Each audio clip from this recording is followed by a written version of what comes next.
नमस्कार दोस्तों, आप सभी का स्वागत है VKJTNC ऑफिशियल चैनल में।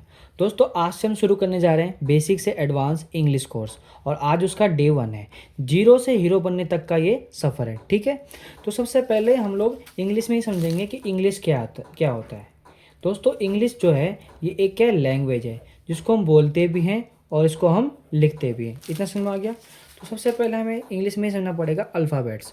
दोस्तों, आपने पढ़ा होगा बचपन में ABCD, है ना। तो वही क्या आपके अल्फ़ाबेट्स हैं। अल्फ़ाबेट कितने होते हैं? 26 होते हैं, जिसमें एक दो हिस्सों में बांटा गया है, capital letter and small letter. आपने बचपन में पढ़ा होगा ना, बड़ी BCD, छोटी BCD। तो जो बड़ी BCD होती है वो क्या आपके लिए कैपिटल लेटर है, और जो छोटी BCD है वो आपके लिए क्या है? स्मॉल लेटर है। इतना समझ में आ गया। आगे बात करते हैं। जो हमारी ABCD होती है 26, उसमें हमारे वाउल होते हैं और एक होते हैं कॉन्सोनेंट। हमारे 5 क्या होते हैं? वाउल्स। दोस्तों, मैं दोबारा बोल रहा हूँ, ये वाउल्स है, इसको वोवल नहीं, इसको वाउल्स पढ़ते हैं, ठीक है। हमारे कितने वाउल्स हैं? 5। AEIOU। हमारे कॉन्सोनेंट्स कितने हैं? 21। जो इन 5 को छोड़ दो, सारे क्या हो जाएंगे? कॉन्सोनेंट। जैसे कि BCDE तो इसमें आ चुका है ना, FGHI इसमें आ चुका है। इस तरह से ये सारे ये क्या हो जाएंगे? आपके कॉन्सोनेंट्स हो जाएंगे, ठीक है।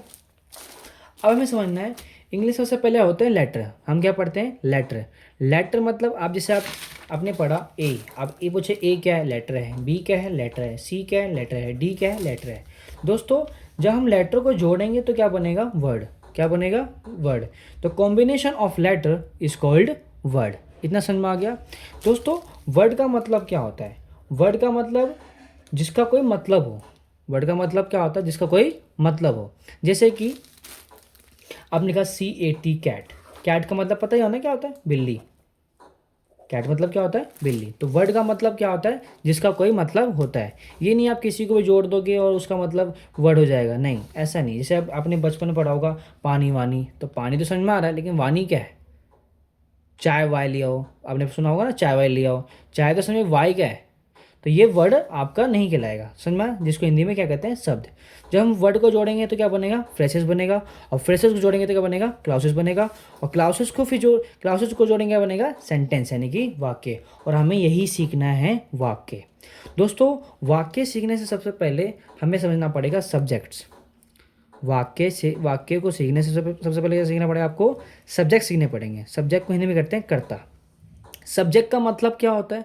अगर आपको ये 3 चीज़ SVO, अगर आपको इन तीनों चीज़ों का ज्ञान है, SVO, तो आपको कोई भी सेंटेंस बनाने में आपको दिक्कत परेशानी नहीं होगी। अगर आपको एस ही नहीं पता, एस क्या होता है, वी क्या होता है, ओ क्या होता है, तो फिर आपको दिक्कत परेशानी चल के हो जाएगी। तो इसलिए सबसे पहले आपकी जो डे 1 क्लासेस है ना, इसमें आपको यही क्लियर किया जाएगा कि सब्जेक्ट क्या होता है, वर्ब क्या होता है, ऑब्जेक्ट क्या होता है, ठीक है। चलो अब समझते हैं। सब्जेक्ट का मतलब क्या होता है? हिंदी में कर्ता कहते हैं, जो सेंटेंस में काम करता है। जो सेंटेंस में काम करता है। अब कौन कौन लोग काम करते हैं? जैसे कि आई का मतलब क्या होता है? मैं। यू मतलब तुम, आप, तुम लोग, आप लोग। वी मतलब हम लोग। दे मतलब वे या वे लोग। ही मतलब वह। ही मतलब जो लड़के के लिए बात करेंगे, ठीक है। शी का मतलब भी वह होता है, लेकिन इसकी मतलब है लड़की की बात होगी। इट मतलब यह है। दिस मतलब यह है, ठीक है। और किसी का भी नाम, जैसे कि रीना, कृष्णा, मोहित, संजय। तो किसी का भी नाम क्या होगा? सब्जेक्ट हो सकता है, ठीक है। जैसे मैंने बोला मोहन पढ़ता है। मोहन पढ़ता है, तो मोहन पढ़ता है ना, पढ़ना काम कौन कर रहा है? मोहन। तो मोहन क्या हो जाएगा आपके लिए? सब्जेक्ट हो जाएगा। इतना समझ में आया? सब्जेक्ट किसे कहते हैं? कोई पूछेगा तो आगे से, जो सेंटेंस में काम करता है। आगे हम समझते हैं वर्ब। वर्ब मतलब क्या होता है? क्रिया। और क्रिया मतलब एक्शन।